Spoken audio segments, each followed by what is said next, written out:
Mesdames et messieurs, ça y est, j'ai réussi, c'est la consécration. Je suis dans le magazine Elle. Non, c'est pas une blague, je suis dans le Elle du 5 septembre, dans une enquête sur les influenceuses de l'extrême droite. Il paraît que j'en suis. Et je ne suis pas toute seule dans cet article, puisque je suis dans un article qui inclut Thaïs Descuffon, Marguerite Stern, des Femmes à la transphobie, Alice Cordier, de l'obsession sécuritaire au racisme, et Mila, alors c'est mon titre préféré, du trauma à la haine. On dirait, tu sais, Kenny Arcana de l'opéra à la plaine. Et donc je suis dans la partie qui s'appelle « De la gauche au populisme ». Et je vais commenter cet article. Vous allez voir la chute, vous ne vous y attendez pas, ou peut-être que si, mais je vous jure que c'est assez incroyable. Donc déjà, je suis allée acheter Elle. J'ai du mal à le trouver en fait, parce que dans la maison de la presse du village pas très loin de chez moi, le mec me dit « Ah non, des fois on l'a, des fois on l'a pas, mais la plupart du temps il nous l'envoie pas parce que ça se vend pas ». Ça donne une idée quand même.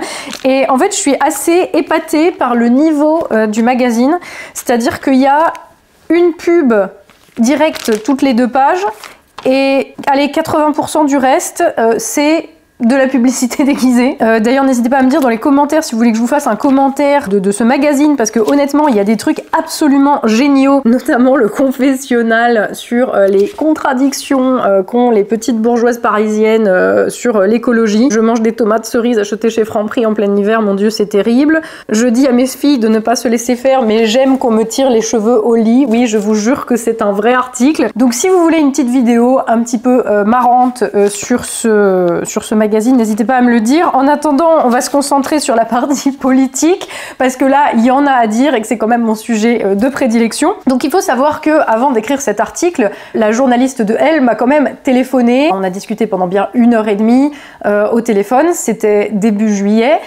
Donc j'ai bien pris soin de lui expliciter ma pensée, ce à quoi elle m'a quand même répondu ah mais en fait vous êtes pas comme les autres d'extrême droite. Je lui ai dit je me reconnais ni dans la droite ni dans la gauche, c'est pas pour vous dire que je me reconnais dans un camp encore plus fermé. Elle m'a même dit oui, votre truc finalement avec les producteurs, après que je lui ai expliqué un petit peu, finalement c'est assez marxiste.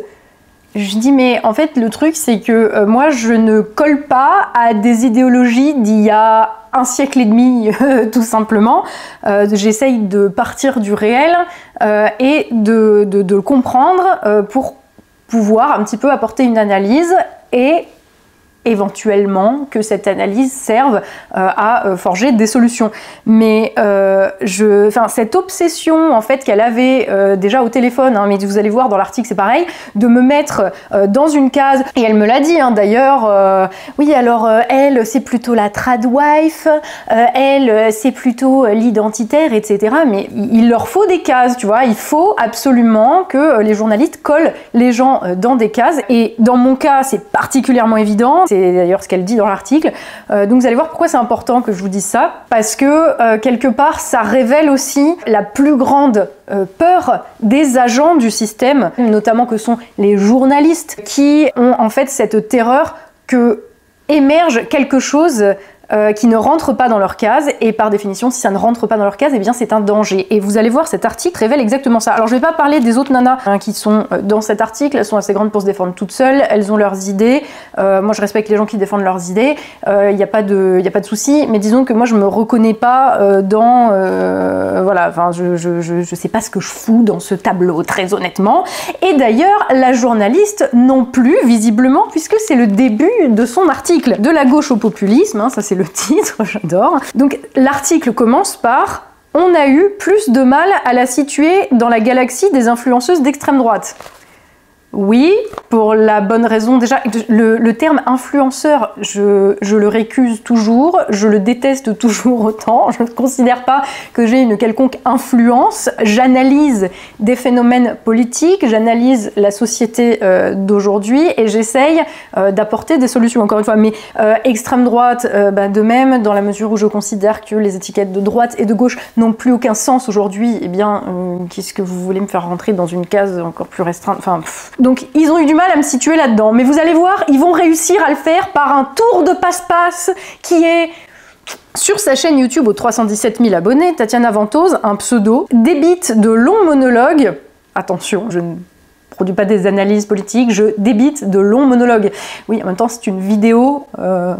Si vous voulez, c'est un peu compliqué de faire autre chose qu'un monologue, mais enfin c'est pas grave. Devant une bibliothèque très garnie, oui déjà, moi j'aime les livres, je vois pas où est le problème, mais on m'en a déjà fait le reproche d'avoir des livres, de parler avec des livres en arrière-plan. Chez les gauches débiles qui étalent leurs figurines pop, j'ai des livres, je lis, voilà, je suis quelqu'un qui lit. Très grave. C'est sûrement d'extrême droite. Après les émeutes de juin 2023, consécutives à la mort du jeune Naël, le délinquant, elle a posté une vidéo sobrement intitulée « Faut-il raser Nanterre ?» vue près de 300 000 fois. Oui, jusque-là, c'est correct. Elle y dénonce une France vidée de son outil de production par la caste de la bourgeoisie financière. Oui, absolument, la classe qui est la bourgeoisie financière a vidé la France de son outil de production, absolument, qui a engendré chômage, insécurité et pauvreté. Oui, tout à fait. Voilà, non, mais jusque-là, vous avez bien compris ce que je disais. Tout en s'alliant avec ces larbins, habitants des banlieues perfusés d'aide publique. Alors oui, effectivement, la classe dirigeante, celle qui prend les décisions, celle qui organise la société à son avantage, est installée essentiellement dans les grandes villes, dans les métropoles, et comme elle a besoin de ses services directs, de ses livraisons de courses, ses livraisons de drogue, de garde d'enfants, etc., eh bien, elle a concentré ses serviteurs directs, ses larbins, aux portes des grandes métropoles, donc dans les banlieues qui initialement avaient été construites pour loger les ouvriers qui travaillaient un petit peu partout sur le territoire, y compris dans les grandes villes. Mais sauf que avec la désindustrialisation, les délocalisations, la mondialisation consécutive à la prise du pouvoir par la bourgeoisie financière, eh bien, ces usines dans les grandes villes ont disparu et tous les producteurs, les ouvriers, les artisans, les agriculteurs, tout le monde s'est retrouvé en gros relégué, poussé hors des villes et s'est retrouvé dans les petites villes, à la campagne. Voilà, effectivement, c'est ma thèse. Tout son champ lexical renvoie à la fachosphère. C'est le mot bourgeoisie ou le mot producteur qui vous fait penser à la fachosphère. Vous vous rendez bien compte qu'il y a une dissonance. On a du mal à la situer. Elle dénonce la France vidée de son outil de production par la bourgeoisie financière. Tout son champ lexical renvoie à la fachosphère. Vous faites des grands écarts, à un moment, ça va plus tenir, hein. Mais la jeune femme de 36 ans, qui a été professeure d'anglais en Seine-Saint-Denis, pas que d'ailleurs, ne se reconnaît pas dans les termes extrême droite. Oui, merci, du coup, pourquoi vous voulez absolument me faire rentrer dans vos cases? Et là, c'est une citation de moi qui est légèrement... bon. Je défends les producteurs de ce pays, ils doivent reprendre le pouvoir dans la société française. Les agriculteurs, les ouvriers, ont massivement voté pour le RN, donc je me range derrière ma classe sociale. À quel moment j'ai dit que les producteurs c'était ma classe sociale? Je ne suis pas un producteur. Enfin, c'est quand même assez évident que je ne suis pas un producteur. À la limite, je suis productrice de contenu sur Internet, mais c'est pas ça que moi j'appelle les producteurs. Ce sont tous les gens qui produisent, qui participent à la production des biens nécessaires à la vie des Français. Et en fait, la nourriture, donc les agriculteurs, les biens manufacturés, d'équipements courants dont nous avons besoin, hein, des machines à laver jusqu'aux voitures, en passant par, je sais pas, vos meubles et vos textiles. Voilà, ce sont eux que j'appelle les producteurs. Et bien sûr, tous ceux qui produisent l'énergie, tous ceux qui travaillent dans les centrales nucléaires. Parce que les panneaux solaires et les éoliennes, ça produit que dalle, toujours. Donc quand elle me fait dire « les agriculteurs et les ouvriers ont massivement voté pour le RN », c'est vrai, donc je me range derrière ma classe sociale. Non, c'est pas derrière ma classe sociale, c'est derrière la classe sociale des producteurs qui permettent à la France de vivre par leur travail. Hein, le consultant parisien, il ne permet pas à la France de vivre en fait. Le dirigeant de start-up qui invente des solutions innovantes et qui fait des projets machin, tout en étant d'ailleurs perfusé d'aide publique, lui non plus en fait ce n'est pas un producteur si vous voulez. Donc moi je me range pas derrière la classe sociale à laquelle j'appartiens, je n'appartiens pas à la classe des producteurs, ça me paraît quand même assez évident. Et d'ailleurs je lui ai dit à la journaliste que je n'étais pas un producteur, alors je vois pas ce qu'il lui faut. Je me range en fait derrière ceux qui vont permettre qu'on ne crève pas, que la France ne crève pas et qu'on ne crève pas de faim, de froid, de pénurie, de médicaments par exemple. Vous voyez, voilà. Donc bon, bref, c'est pas grave, c'est légèrement tronqué, on va se dire, c'est des Parisiens, ils comprennent pas le principe de la production, on va pas leur en vouloir. Et donc, elle me cite à nouveau des producteurs qu'elle oppose aux bobos des villes et autres parasites. Je n'oppose pas les producteurs aux bobos des villes. En fait, les bobos des villes n'ont pas une place fondamentale, à mon sens, dans la société, puisqu'ils n'ont pas une place fondamentale dans les rapports de production. Les bobos des villes en question sont à la limite des idiots utiles, des agents mais c'est pas une classe sociale, les bobos des villes, c'est une caractérisation, effectivement, sociétale, qui a un sens. Néanmoins, ceux à qui les producteurs s'opposent, en tout cas dans ma vision des choses, c'est aux parasites et aux profiteurs, à ceux qui contrôlent les moyens de production, c'est-à-dire ceux qui possèdent les titres de propriété des moyens de production, qu'il s'agisse de la terre ou des usines. Donc ça va être des fonds d'investissement, les propriétaires des actions et les gestionnaires des portefeuilles d'actions type BlackRock ou Vanguard. En fait, c'est eux qui sont directement opposés aux producteurs, c'est leur intérêt à eux, puisque ce sont eux qui dirigent aujourd'hui la société, qui organisent la société dans le monde occidental. Ce sont ces propriétaires des titres des moyens de production et des titres d'ailleurs de dette des États qui organisent la société pour que ça leur soit favorable. Enfin, ça s'appelle être une classe dirigeante en fait, hein, juste que ça leur soit favorable et qu'ils continuent d'être la classe dirigeante. Voilà. Et en face, on se retrouve avec des producteurs, donc les ouvriers, les agriculteurs, les artisans, les indépendants, etc., qui produisent ce dont nous avons besoin, qui se retrouvent saignés par cette classe dirigeante. C'est eux qui sont véritablement opposés, puisque eux, les deux, ont un rôle essentiel dans les questions de production de biens. Les bobos des villes, j'ai envie de dire, tout le monde s'en fout. Ils participent au bruit, c'est peut-être des idiots utiles, mais c'est pas une classe sociale. C'est pas j'oppose les producteurs aux bobos des villes et autres parasites. C'est j'oppose les producteurs aux parasites, effectivement, qui prennent aux producteurs les fruits de leur travail, de manière à continuer de diriger la société à leur avantage. Et pour faire ça, eh bien, en fait, ces gens ont besoin de saigner la France, puisqu'ils pompent, en fait, comme des tiques, la richesse produite par les Français. Et depuis quelques dizaines d'années, ils ont même pris les moyens de produire la richesse, puisqu'ils ont délocalisé, en tant que propriétaires des usines et des entreprises, ils ont délocalisé tout ce qui était possible de délocaliser en Chine, en Roumanie, en Inde, voilà, à l'autre bout du monde, parce que ça leur coûterait moins cher. Et ce faisant, ils ont enlevé à la France sa capacité d'autosuffisance que nous avions peu ou prou il y a encore 50 ans.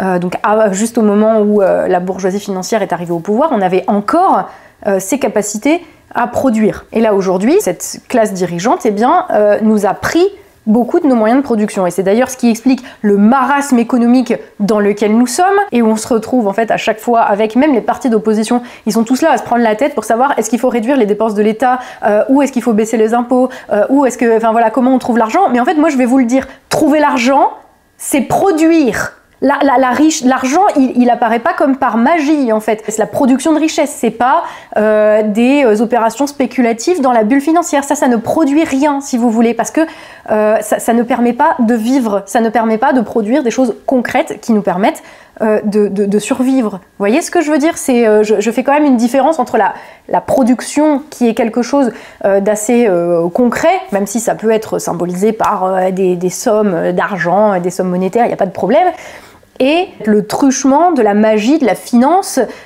qui ne produit rien et dont en plus le principal besoin qui est de continuer de croître eh bien, est en train de nous saigner. Et ça en plus, non seulement je lui ai dit à la journaliste, donc c'était début juillet, mais en plus je lui ai envoyé mon livre. Il est venu le temps des producteurs. Enfin, je veux dire, c'est quand même...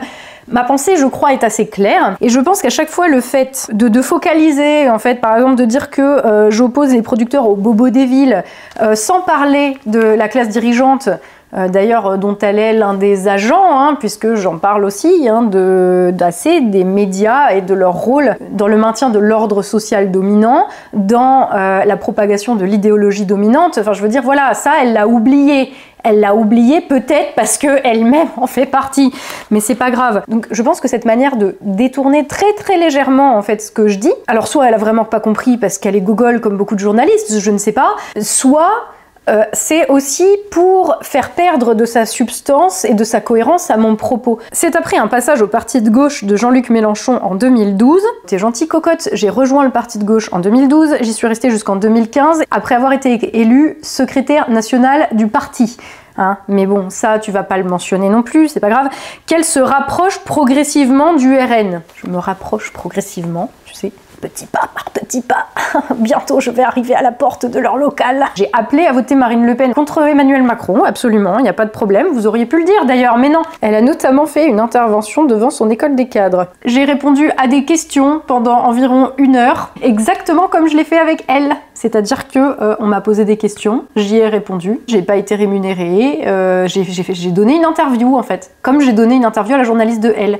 La différence, c'est que la personne qui m'interviewait pour le RN, à savoir Jérôme Sainte-Marie, n'a pas tronqué mes propos et n'a pas cherché à me faire rentrer dans les cases qu'il avait décidé à l'avance où il voulait me faire rentrer. C'est la différence entre quelqu'un de respectueux et un journaliste. Et on arrive à la fin, le meilleur passage. Si l'on ne retrouve pas de diatribe explicitement raciste dans ces vidéos, explicitement raciste, hein, voilà, parce qu'il y a le racisme implicite, faudra m'expliquer ce que c'est. Dans ces vidéos, en plus c'est écrit CES, hein, parce que évidemment vous êtes journaliste, vous ne maîtrisez pas la langue française. Magali Della Souda, alors Magali Della Souda, elle est chercheuse au CNRS et autrice, non, elle est auteure, du livre « Les nouvelles femmes de droite ». Vous allez voir ce que la chercheuse au CNRS, spécialiste des femmes de droite, je vous jure, non mais c'est une blague. Donc Magali Della Souda y voit, citation, « une vision très simpliste et autoritariste de la société ». Ça veut dire quoi? Une vision simpliste, je vois. Mais une vision autoritariste, qu'est-ce que ça veut dire? Qu'est-ce que ça veut dire? Que moi je serais autoritariste? Auquel cas ça va pas du tout dans la phrase. Ou alors je vois la société actuelle comme étant autoritaire? Enfin, je suis désolée, ça n'a pas de sens. Et on parle de quelqu'un qui est chercheur, donc qui a a priori un doctorat. C'est encore un CQFD de ce qu'il y a dans un des chapitres de mon livre, à savoir que les élites et leurs agents sont de plus en plus débiles et ne maîtrisent même plus les bases élémentaires de la langue française. Et d'ailleurs, ça se vérifie dans la suite qui va servir de conclusion à cet article, et vous allez voir quelle conclusion. Cette prétendue élite financière et financiarisée dont elle parle a beaucoup de points communs, vous êtes prêts, avec les traits prêtés, donc une élite a des points communs avec les traits prêtés à... Ce n'est pas possible en fait. Apprenez à parler français avant d'écrire quoi que ce soit. C'est horrible. A beaucoup de points communs avec les traits prêtés à la bourgeoisie juive par les antisémites de la fin du 19e siècle. On n'a rien trouvé de raciste, mais par contre, on va nous-mêmes effectuer le saut pour dire que elle est antisémite comme les mecs de l'extrême droite du 19e siècle.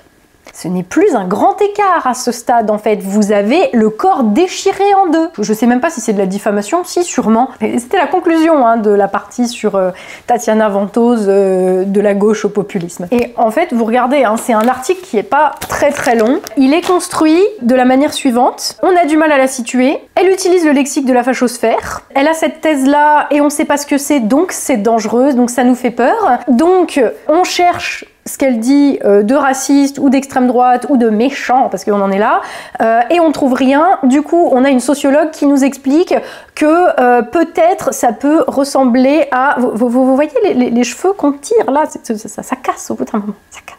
La meuf a vraiment, au téléphone, je vous dis, pendant 1 heure, elle a posé plein de questions pour affiner, pour comprendre un petit peu la logique et la cohérence derrière tout ça. Et ça, enfin, franchement, sur le moment, je me suis dit, bah voilà une journaliste qui cherche pas forcément la petite phrase, etc. et qui va essayer de comprendre le truc. Mais elle fait exprès d'oblitérer ce qu'elle a compris pour me faire rentrer quand même, parce qu'elle l'a décidé, dans les cases de l'extrême droite. Et je veux dire, de toute évidence, dans un tableau qui inclut Marguerite Stern, Alice Cordier, Mila, Thaïs Descuffon, qu'est-ce que je fous là-dedans? Ça me paraît assez évident que j'ai rien à foutre là. Sur les 4 autres nanas, il y en avait 3 au moins qui étaient à l'université d'été d'Éric Zemmour. Moi, non. Non, j'ai rien à foutre là. Je colle pas, je rentre pas dans cette case-là. Mais comme je porte quelque chose dont la meuf a très bien compris que ça ne rentrait pas dans ces cases, elle le dit elle-même au début de son article, comme je ne rentre pas dans ces cases-là, eh bien, ça lui fait peur, et donc il faut absolument me faire rentrer quand même quelque part. Et je pense que c'est tout simplement, pas forcément de manière consciente, mais ça permet en tout cas de figer la pensée. Vous voyez, aujourd'hui, la France, pour moi, souffre évidemment de la destruction de son outil productif. Néanmoins, au niveau politique, on souffre aussi d'être renvoyé systématiquement aux anciennes catégorisations, et c'est la gauche, et c'est la droite, et c'est l'extrême gauche, et c'est l'extrême droite, et c'est les communistes, et c'est les nazis. Moi, clairement, la manière dont j'envisage la société actuelle, elle ne rentre dans aucune case. Et c'est pour ça que ça les emmerde aussi. C'est pour ça que mon bouquin, ça les emmerde un petit peu, parce qu'ils peuvent pas le vendre en disant « Regardez, c'est une gentille martyre de l'extrême gauche ou une méchante facho de l'extrême droite. » En fait, ils n'y arrivent pas.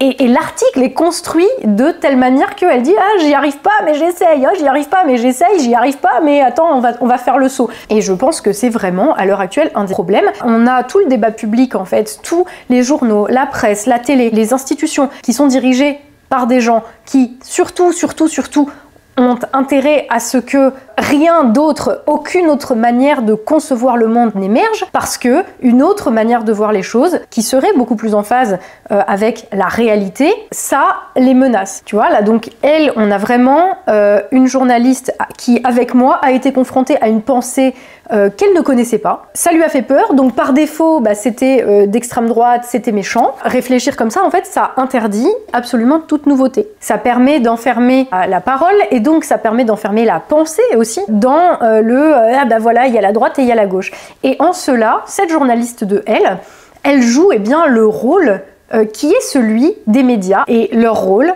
aux journalistes de comme de tous les autres, c'est d'empêcher toute nouveauté finalement de venir perturber l'ordre établi, de venir menacer le petit récit du monde tel qu'ils se le sont construits pour pouvoir justifier qu'il soit en haut, qu'il soit la classe dirigeante. Et ça fait partie de leurs armes, à savoir mettre les gens dans les cases de l'ancien monde, même quand manifestement ça n'y rentre pas. Et c'est peut-être ça aussi dont il y a besoin aujourd'hui en France. Il y a besoin de penser les choses de manière différente, de manière inédite. Parce que le réel que l'on connaît, la situation dans laquelle nous sommes, elle est inédite. C'est pas quelque chose qu'on va pouvoir résoudre en se disant « Ah bah tiens, Marx il a écrit ça, donc paf, ça s'applique à la société et tout va bien. » Ou alors Milton Friedman a pensé la société comme si, et donc... non, on est dans une situation qui est particulière, où il y a un contexte, et on peut pas faire l'économie de la pensée en se reposant sur des mecs qui ont écrit des trucs il y a 100 ans. C'est pas possible en fait, ce n'est plus possible. C'est justement ça le problème. C'est qu'on a une classe dirigeante qui ne cherche pas à ce que la société survive, à ce que les choses soient organisées de manière juste. Ils cherchent juste à survivre eux. Et pour cela, ils ont besoin de casser toute opposition et ils ont besoin de détruire, de tuer dans l'œuf toutes les nouvelles idées qui pourraient permettre, à minima, d'expliquer ce qui se passe. Il y a un monde réel qu'il faut prendre en compte, et le problème c'est que admettre l'existence de ce monde réel, admettre ce qui se passe aujourd'hui, pour la classe dirigeante c'est déjà une menace. Donc qu'est-ce qu'ils font? Ils essayent de tout s'aborder et de tout sabrer. Et moi là-dedans je ne suis rien, en tant que personne je ne suis rien, mais par contre l'analyse que je porte leur pose assez problèmes, leur fait assez peur pour qu'ils essayent de me renvoyer à l'ancien monde, de me faire rentrer dans leurs cases, dans les cases du récit que eux ont écrit. Et moi, en fait, mon rôle dans cette situation terrible que nous sommes en train de vivre, c'est justement de ne pas les laisser me définir, de ne pas les laisser nous définir et d'apporter quelque chose que vous n'avez pas déjà lu, vu, entendu 450 000 fois et qui sert à chaque fois à perpétuer le même ordre social où c'est toujours les mêmes qui payent, où c'est toujours les mêmes qui souffrent et c'est toujours les mêmes qui en profitent et qui dirigent. Voilà. Et peu importe en fait tous leurs subterfuges et toutes leurs tentatives de renvoyer le monde tel qu'il est au monde tel qu'ils voudraient qu'il soit, ils gagneront pas en fait. Ils ont déjà perdu. Le fait même qu'ils soient en train d'essayer de faire rentrer dans des cases, dans leurs cases et dans leurs récits, et d'intégrer à leur système de pensée tout ce qui peut éventuellement constituer une menace pour leur ordre social, ça veut dire qu'ils sont déjà en train de perdre en fait. Ça veut dire qu'ils ont déjà perdu et qu'ils ne peuvent rien contre ça. Et mon boulot à moi, eh bien, c'est de contribuer à ça, à faire tomber le voile sur cette vaste illusion en fait qu'est le récit de la classe dirigeante et contribuer en faisant cela à la faire tomber pour que puisse émerger un ordre social où l'on puisse vivre en fait, où notre capacité à survivre n'est pas menacée par la prédation d'un petit groupe de salopards, de parasites et leurs agents. Tout simplement. C'est vaste tâche, mais en tout cas c'est comme ça que je conçois mon travail, c'est comme ça que je conçois ma mission. Je n'ai certainement pas la vérité absolue, mais en attendant, pour qu'ils essayent à ce point-là de me faire rentrer, tu vois, tu sais, comme les gosses là qui font rentrer des carrés dans des cercles, c'est un très bon signe. Et voilà, et personnellement, j'en ai mais rien à taper de votre gauche, de votre droite, du souverainisme, du communisme, du libéralisme, et c'est pas le vrai libéralisme, et c'était pas le vrai communisme. On s'en fout en fait. Moi, ce qui m'intéresse, c'est la vie des gens, c'est la vie des Français, c'est la vie des miens d'abord, de ceux avec qui je partage une vie, une culture, un destin, j'espère. Et en tout cas, un destin un peu plus heureux que ce à quoi il nous est permis d'espérer pour le moment. Voilà, moi c'est ça en fait qui m'intéresse. C'est tout. Je cherche rien d'autre. Et ça, pareil, je lui ai dit à la journaliste, et elle en a conclu que j'étais d'extrême droite. Enfin, vous vous rendez compte en fait des pirouettes intellectuelles auxquelles ils sont réduits pour ne pas perdre la face, mais ils l'ont déjà perdu en réalité. Ils l'ont déjà perdu, puisque en plus, plus personne n'achète leurs journaux à la con, qui sont subventionnés de surcroît par notre argent, hein, qui sont très grassement subventionnés, et qui, s'il n'y avait pas notre argent, en fait, se casseraient la gueule et seraient déjà mort. Ça va venir, vous inquiétez pas. Je vous remercie d'avoir suivi cette vidéo déjà un petit peu trop longue à mon goût. Et j'en profite juste pour vous dire ici que mon livre sort le 28 septembre sur un site qui sera dédié. Je vous mettrai, je le partagerai sur les réseaux et dans les barres d'infos, etc. Donc ça sort le 28 septembre.